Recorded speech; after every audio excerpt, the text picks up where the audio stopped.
every year. He designs the grand prize show home for the Princess Margaret Lottery. The house is stunning, and the decor starts right at the front door. The vestibule to the house is rather compact, so I like drama. Here we did this graphic floor cut out of slab, and we have a two-story space that's broken up into paneling to an upper and lower. In a vestibule, I always like a bench and a mirror. It's a great place for yourself or guests to put on and off their shoes. The hall closet is over here on touch latch, and it blends into the wall. But the thing I love about this gallery are the arches. We trim them in gray, and it breaks up the space and creates a real strong architectural quality. Now here in the living room we have real drama. Look at the height. We've got 14-foot ceilings and it's paneled. The lower section has this really beefy wainscoting, all painted white. We have two seating areas. This one over here has this huge oversized sofa, which is easy to do because it's just a left arm and a right arm of a sectional.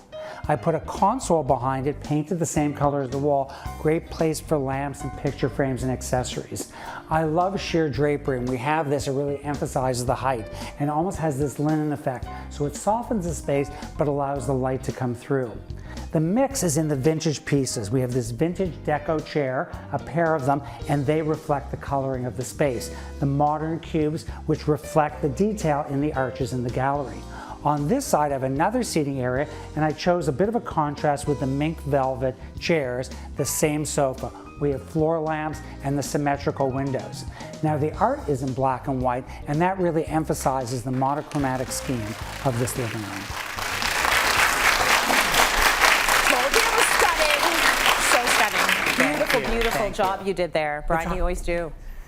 Thank you. So raised a lot of money? Yes, it's hard to believe that someone wins that house for $100. Oh, it's incredible. Yeah, they get the house, $1 million, and a Range Rover. But since the beginning of the lottery, we've raised $500 million.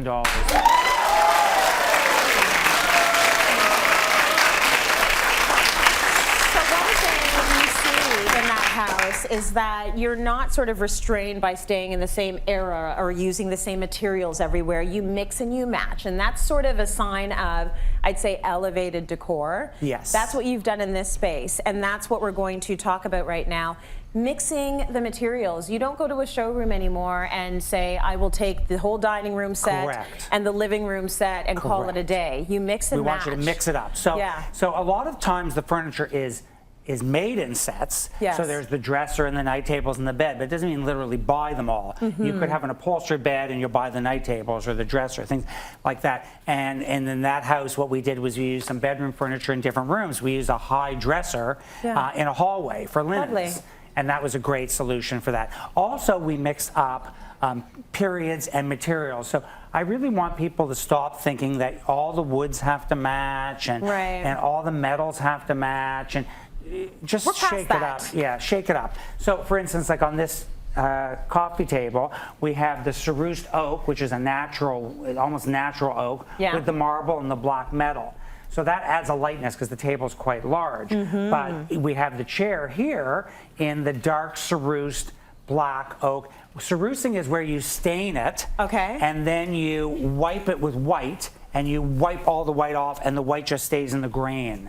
So for those of you, when you hear the word cerussing, instead of the grain being dark, the grain becomes light. That makes sense. So cerussing for floors and things like that. Cane is also big, popular material. We're using a lot of cane right now. It's back.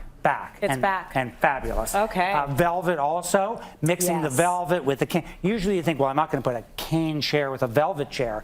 Mix it up, use the velvet, the flannel, the silks, and things like that. This is all Gluckstein Home. Lovely. And then our wall is about murals. This is reusable wallpaper, and they have the most incredible, you can do paneling, brick, you can peel it off, take it with you.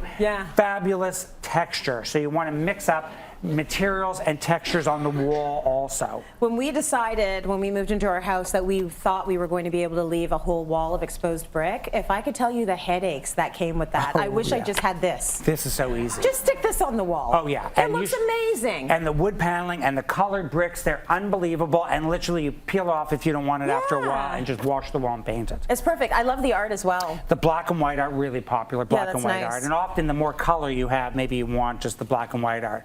Also, don't think about just materials. Like we have the marble here, the gray marble, the black and brass, the black, the white marble, the flannel, signature lighting. Yes. This is great lighting. But also think about periods. So we have these tables. The first table we're looking at is from 1930. Look at how good this looks. Yes, That's and it's beautiful. in a wood called Macassar ebony. It's very linear, beautiful grain from the 20s. Yeah. But also you can mix that French Empire piece. That is 200 years old, that table. That was made in 1820. Oh my goodness. So add some soulfulness to your house. Bring in art that's old, bring in accessories that are old, bring in the odd table. So if you have a really modern house or modern condo, modern furniture, break it up a little bit, add some soulfulness, add some personality, bring in antique pieces. So it used to be, and we used to talk about this on the show, if you had a house that's, say, a century house, it's from the 1900s, from the late 1800s, try and sort of stick to that mode. Not anymore. No, like you this don't have to deal. stick to that era. Exactly. So when I go to Rubehagen Azevedo, who supplies the antiques, they have everything there. And sometimes I'll be looking for a French Empire piece, and I'll see a Deco one, and I'll go, I'm going to take that. Let's shake that up. That Georgian house could have something from the 20s. Yeah. Let's shake it up. But yeah, you don't think everything has to match, but definitely bring in pieces that have age to them.